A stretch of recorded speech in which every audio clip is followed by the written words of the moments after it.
Fish fry செஞ்சிங்கன்னா ஒரு 2 piece எடுத்து வச்சு இந்த மாதிரி ஃபிஷ் தோசை செஞ்சு பாருங்கள். டேஸ்ட்டு சூப்பராக இருக்கும். குட்டீஸும் விரும்பி சாப்பிடுவாங்க. தோசை செய்கிறதுக்கு ஒரு 2 மீன் துண்டு எடுத்து இந்த மாதிரி உதுத்து வச்சுருக்கேன். முள் இருக்கிற மீனாக இருந்தால் பார்த்து முள்ளெல்லாம் எடுத்துருங்க. கூடவே ஒரு கைப்பிடி அளவுக்கு சின்ன வெங்காயம் எடுத்து இந்த அளவுக்கு பொடிசாக நறுக்கி வச்சுக்கலாம். இது கூட கொஞ்சமாக கொத்தமல்லி கருவேப்பிலையும் பொடிசாக நறுக்கி எடுத்துக்கலாம். இப்போ ஒரு கடாயில் எண்ணெய் சேர்த்துக்கலாம். எண்ணெய் நல்லா சூடானதுக்கப்புறம் ஒரு ஸ்பூன் சோம்பு சேர்த்துக்கலாம்.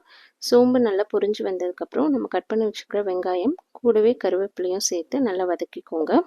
இந்த அளவுக்கு வெங்காயம் வதங்கினதுக்கப்புறம் ஒரு ஸ்பூன் இஞ்சி பூண்டு பேஸ்ட்டை சேர்த்து நல்லா வதக்கிக்கோங்க.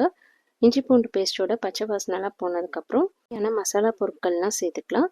என்னென்ன மசாலான்னு நான் ஃபர்ஸ்ட் கமெண்ட்டில் டீட்டெயிலாக பின் பண்ணுறேன்.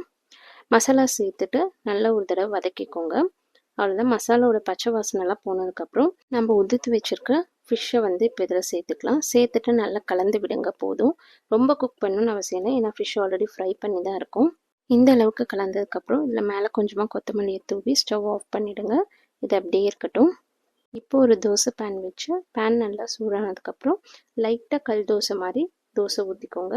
ஊற்றிட்டு மேலே உங்களுக்கு எண்ணெய் நெய் என்ன தேவையோ அது ஊற்றிக்கோங்க. தோசை வெந்துட்டுருக்கும் போதே நம்ம ஒரு முட்டையை உடச்சி ஊற்றிக்கலாம்.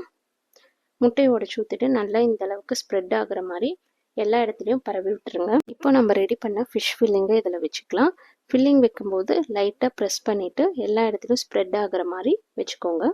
இப்போ க்ளோஸ் பண்ணி ஒரு 2 நிமிஷம் குக் பண்ணி எடுத்துக்கலாம். பாருங்கள், 2 நிமிஷம் ஆயிடுச்சு. சூப்பராக நம்மளுக்கு ஃபிஷ் தோசை செம்மையாக ரெடி ஆயிருக்கு.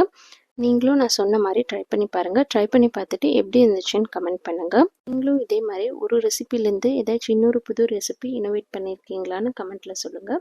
இந்த வீடியோ பிடிச்சிருந்துச்சுன்னா நம்மளோட மிஸ்ஸஸ் ஹோம் குக் சேனலை லைக், ஷேர் அண்ட் சப்ஸ்கிரைப் பண்ணிக்கோங்க. Happy cooking.